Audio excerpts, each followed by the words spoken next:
সকালবেলা আমি ঘুম থেকে উঠতে এখন শীতকালে এতটাই আলসেমি করি, আর ওদিকে মা প্রত্যেক দিন সকালবেলা ঠান্ডা জল দিয়ে স্নান করে তারপরে স্কুলে যায়। তাহলে বুঝতে পারছো, মার স্নান করা দেখে আমারই মাঝে মধ্যে ঠান্ডা লেগে যায়, আর মা ওই ঠান্ডা জলে সকালবেলা স্নান করে যায়। আর গরমকালে তো সেরকম একটা অসুবিধা হয় না, কারণ সব সময় গরম থাকে।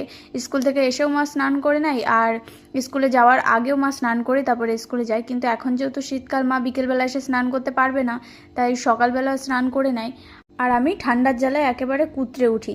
তো এদিকে দেখো, সকালবেলা ঘুম থেকে উঠে ঘরটা আগে ঝাড় দিয়ে নিয়েছি। আর জিমিকে তো বাইরে বাথরুম পায়খানা করিয়ে নিয়ে এসে এখন একটুখানি সময় বেঁধে রেখেছি, কারণ আমি ঘর ঝাড় দিচ্ছিলাম। তো তার আগে ভাবলাম চুলটা সুন্দর করে বেঁধে নিই, কারণ মুখের উপর চুল এসে পড়ছে, কোনো কাজই ঠিকভাবে আমার হয় না, যার জন্য আগে এসে চুলটা বেঁধে নিলাম। আর কদিন ধরে এত বড়মশাইয়ের কথা মনে পড়ছে, কি আর বলবো, মাঝে মধ্যে তো স্বপ্নও দেখে ফেলছি। তো কি আর করার, কষ্ট তো করতেই হবে। খুবই কষ্ট হচ্ছে, সেটা আর কাউকে বলে বোঝানোর মতো না। আমি কাউকে বলে বোঝাতে পারবো না যে এতটা আমার কষ্ট হয় মাঝে মধ্যে।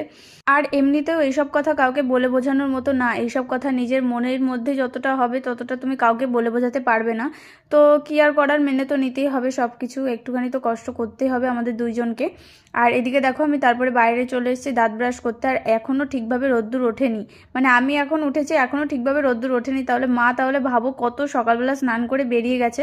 আর মা যেহেতু সাইকেল চালিয়ে স্কুলে যায় অনেকটা পথ, যার জন্য মাকে অনেক সকালবেলা বেরিয়ে পড়তে হয়। আবার বাড়িতে ফিরতেও মার অনেক সময় সন্ধেও লেগে যায় বা অনেকটা রাতও হয়ে যায়, সাইকেল চালিয়ে যেহেতু আসে। আবার রাস্তায় জ্যামের কথা বলা যায় না, যার জন্য আর কি মাকে অত সকালে বেরিয়ে যেতে হয়। তো এদিকে দেখো, আমি সুন্দর করে ফ্রেশ হয়ে তারপরে বাসি নাইটিটা ছেড়ে নিয়ে সুন্দর করে চলে এসেছি এখন রান্নার সব কিছু জোগাড় করতে। আর আজকে রান্না করব হচ্ছে লাল শাক ভাজা আর সিম দিয়ে আর আলু দিয়ে গাজর দিয়ে সুন্দর করে একটা পাতলা তরকারি জ্যান্ত মাছ দিয়ে।